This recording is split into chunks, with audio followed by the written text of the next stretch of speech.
Dark web کا king Bangkok میں اپنی لگژری لائف کو انجوائے کر رہا تھا، اپنے گھر بیٹھ کر لیپ ٹاپ پر کام کر رہا تھا کہ اچانک سے ہی اس کو زوردار ایکسیڈنٹ کی آواز سنائی دی، اس بات سے بالکل بے خبر کہ اس کی عیاشی والی زندگی کا کچھ ہی منٹوں میں دی اینڈ ہونے والا ہے۔ وہ شخص اپنا لیپ ٹاپ وہیں کھلا چھوڑ کر باہر کی طرف بھاگتا ہے۔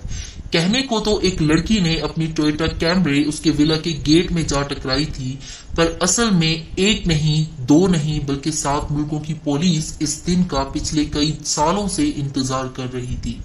یہ بینکاک میں 5 جولائی 2017 کی صبح تھی، اور جس شخص کی بات ہم کر رہے ہیں یہ کوئی معمولی انسان نہیں، یہ ایک ملٹی ملینئر بادشاہوں والی زندگی گزارنے والا ڈارک ویب کا کنگ تھا۔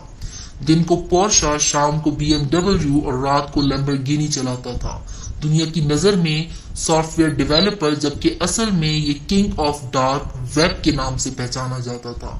وہ شخص جس نے سالوں اپنی آئیڈینٹی کو چھپائے رکھا، ایک چھوٹی سی غلطی اس کا سب کچھ بہا لے گئی، پراپرٹیز، پیسہ، دولت، گاڑیاں اور اس کی جان بھی۔ پر آخر وہ چھوٹی سی غلطی کیا تھی اور کیسے 7 ملکوں کی پولیس نے کولیبوریشن کر کے دنیا کے سب سے ونڈر ڈارک ویب کنگ کو ڈھونڈ نکالا؟ جی، یہ 2010 کی بات ہے جب ڈارک ویب آہستہ آہستہ اٹھ رہا تھا۔ ڈارک ویب انٹرنیٹ کی دنیا کا دوسرا رخ ہے، جہاں ہر قسم کے انلیگل کام ہوتے ہیں۔ عام لفظوں میں کہا جائے تو دنیا کا سارا کالا دھندا ڈارک ویب پر ہوتا ہے۔ ڈرگ ڈیلنگ سے لے کر ٹارگٹ کلنگ تک کے کانٹریکٹس بھی یہاں پر کیے جاتے ہیں۔ یہاں ایسے کام ہوتے ہیں جس کو سن کر آپ شاید یقین بھی نہیں کریں گے۔ ڈارک ویب پر اس طرح کے کاموں کے ہونے کے پیچھے بھی ایک خاص ریزن ہے، کیونکہ دنیا بھر میں انلیگل کام کرنے والے اپنی آئیڈینٹی چھپانا چاہتے ہیں تاکہ پولیس اور لا سے بچا جا سکے، اور ڈارک ویب پہ ان کا یہ مسئلہ ہمیشہ کے لیے حل ہوتا نظر آ رہا۔ جس طرح نارمل انٹرنیٹ پر براؤزنگ کر کے ہم گوگل کروم جیسے براؤزرز کا استعمال کرتے ہیں، اسی طرح ڈارک ویب کی ویب سائٹس کو براؤزر کرنے کے لیے اسپیشل براؤزرز ہوتے ہیں جو یوزر کی آئیڈینٹی کو بہت سارے سرورز کے ذریعے پروٹیکشن دیتے ہیں۔ ان میں سے ایک کا نام ٹار براؤزر ہے۔ 2010 سے پہلے ڈارک ویب کا اتنا رجحان نہیں تھا، لیکن اس کے بعد کرپٹو کرنسیز کے آتے ہی انلیگل ٹریڈرز کی پیمنٹ ٹرانسفر کرنے کا مسئلہ بھی حل ہو گیا، کیونکہ کرپٹو کرنسی کو ٹریک کرنا زیادہ مشکل تھا۔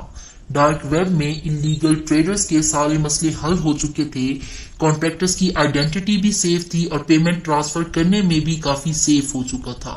اب صرف ایک چیز کی ضرورت تھی، اور وہ تھا کوئی اچھا اور ریپیوٹیبل پلیٹ فارم یا پھر ڈارک ویب سائٹ۔ سب سے پہلے سلک روڈ نام کی ڈارک ویب سائٹ بنی، جس کو انٹرنیٹ کی اس اندھیری دنیا میں کافی کامیابی ملی۔ اس کی شروعات فیبروری 2011 میں ہوئی، اور اس کے بنتے ساتھ ہی 1 لاکھ سے زیادہ کسٹمرز نے اس کو استعمال کرنا شروع کر دیا۔ 2.5 سالوں کے بعد سلک روڈ کا مالک پکڑا گیا اور یہ ویب سائٹ بند کر دی گئی، اور کیونکہ اس بزنس کی کافی ڈیمانڈ تھی تو کچھ ہی دنوں میں بہت ساری نئی ڈارک ویب سائٹس لانچ کی گئی، جس میں سلک روڈ 2.0 اور ایوولوشن نام کی ویب سائٹس بھی شامل تھی۔ In web sites per sale purchase کے لیے کسٹمر اپنے بٹ کوائنز پلیٹ فارم کو دیتے، اور پرچیزنگ کے بعد یہ بٹ کوائن پلیٹ فارم کا کمیشن کاٹ کر سیلر کو مل جاتا۔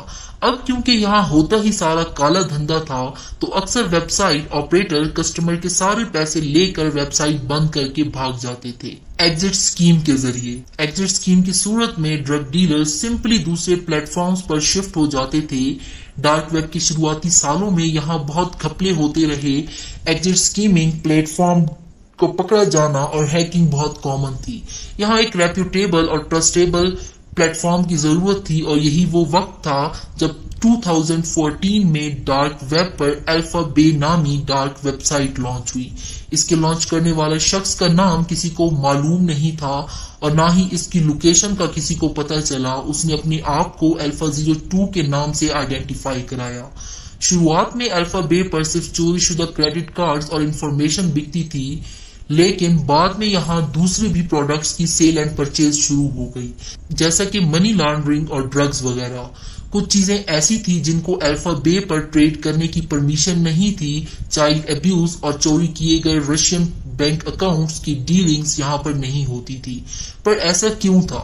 شاید الفا 02 رشین لا سے بچنا چاہتا تھا یا پھر یو ایس لا کو یہ دکھانا چاہتا تھا کہ وہ رشیا سے بیٹھ کر یہ چلا رہا ہے. آف کورس جہاں یو ایس کا ہولڈ نہیں ہے. پہلے ہی سال میں الفا نے ڈارک ویب پر اپنے پیر جمانا شروع کر دیے. ایک ہی سال میں یہاں 2 لاکھ کسٹمر اور 40,000 سے زیادہ سیلرز اپنا کالا دھندا سکون سے کر رہے تھے. 2017 تک الفا بے پر 3 لاکھ سے زیادہ آئٹمز لسٹ ہو چکے تھے اور روزانہ قریب $5 لاکھ کی سیلز بھی ہوتی تھی. الفا 02 جس کو کوئی بھی نہیں جانتا تھا وہ ان سیلز سے مہینے میں $6 لاکھ کمانے لگا اور دیکھتے ہی دیکھتے ڈارک ویب کی دنیا کا اکیلا بادشاہ بن گیا. الفا بے ڈارک ویب کی سب سے بڑی مارکیٹ پلیس بن چکی تھی جس نے ڈیلرز اور کسٹمرز کے بیچ اپنا ٹرسٹ لیول بنا دیا تھا. اس سب کے بیچ دنیا بھر کی لا انفورسمنٹ ایجنسیز الفا 02 کی اصل پہچان جاننے کی کوششیں کر رہی تھی پر تاحال ابھی تک ناکام رہی.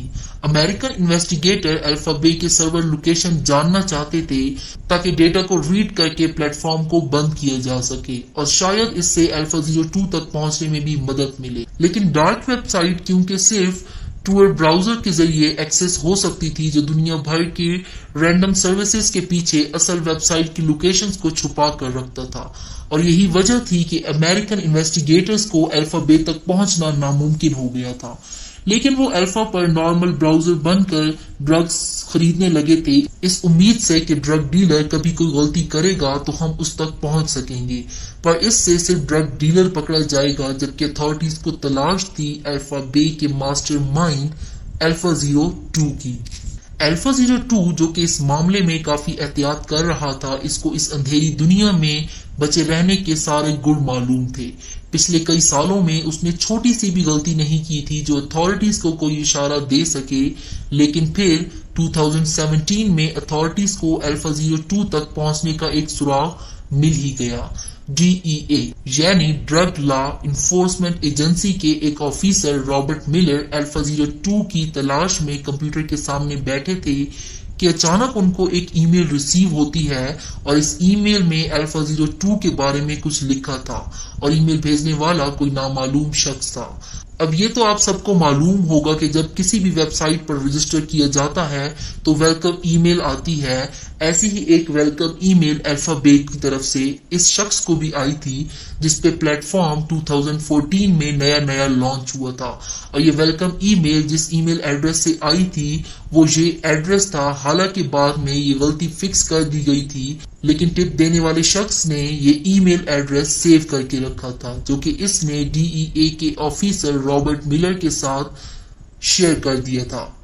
ای میل کرنے والا شخص کون تھا؟ آیا وہ الفا بے کا کوئی کمپیٹیٹر تھا یا کوئی کسٹمر یا پھر کوئی بھی ڈرگ ڈیلر؟ اس سے کوئی فرق نہیں پڑتا تھا کیونکہ اب DEA کو الفا 02 کی سب سے پہلی اور سب سے امپورٹنٹ انفارمیشن مل چکی تھی جو ان کے لیے ایک بہت بڑی کامیابی تھی. اور اس ای میل ایڈریس کی مدد سے انہوں نے الفا 02 کے مالک جو کہ ایلیکس کے نام سے پہچانا گیا تھا اس کی 2008 اور 2009 کی فوٹوز بھی نکال لی جو کہ شاید الفا 02 کی ہی تھی.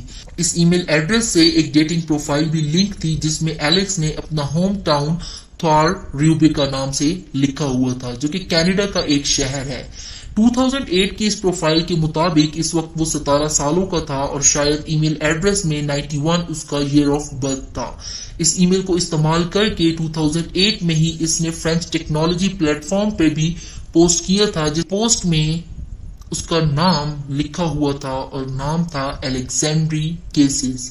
اتھارٹیز کے پاس الفا 02 کا اصل نام آ چکا تھا لیکن وہ ہے کہاں پر یہ چیز اس کی پروفائل سے جاننا کافی مشکل تھی. اور اس کی لوکیشن کے بارے میں جاننے کے لیے انہوں نے فیس بک کا استعمال کیا اور اتھارٹیز کو فیس بک پر تھائی لینڈ کی ایک لڑکی کی پروفائل ملی جو الیگزینڈری کی منگیتر تھی.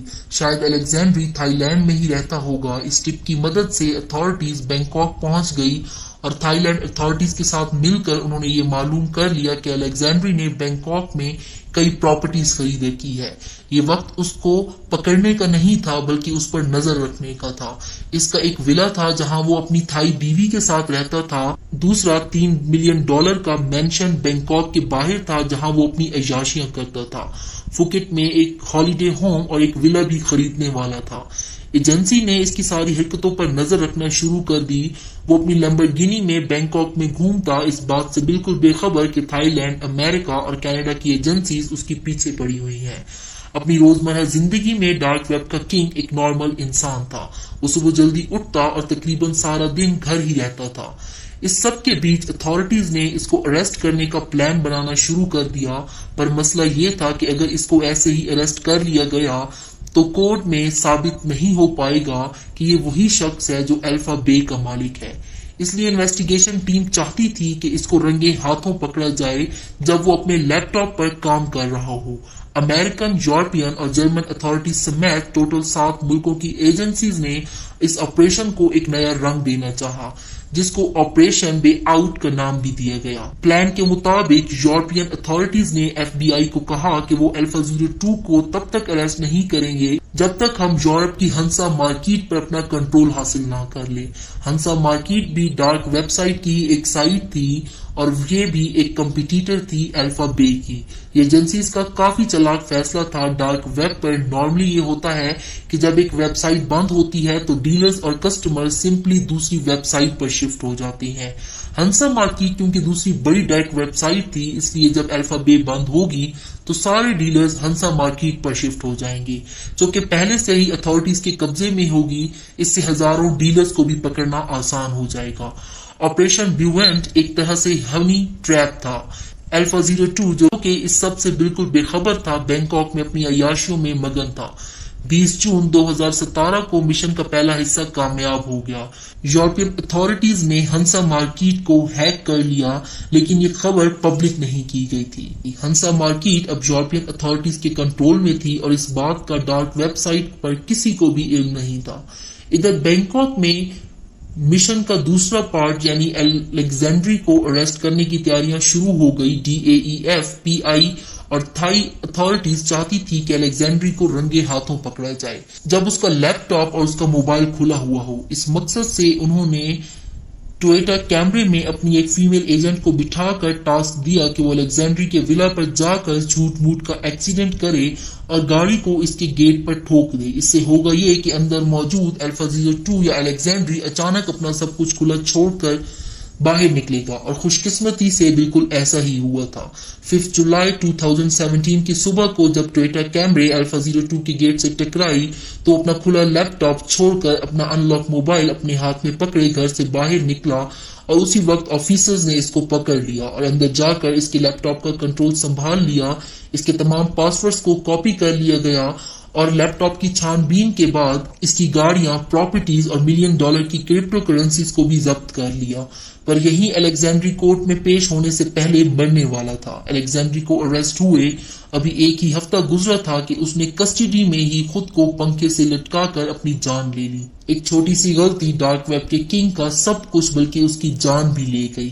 ادھر الفا بے کو بند کرنے کے بعد جیسا سوچا گیا تھا، سارے ڈیلرز اور کسٹمر ہنسا مارکیٹ کا رخ کرنے لگے، جو کہ خود یورپین اتھارٹیز کے قبضے میں تھی، اور ہزاروں نئے ڈیلرز بھی پکڑے گئے۔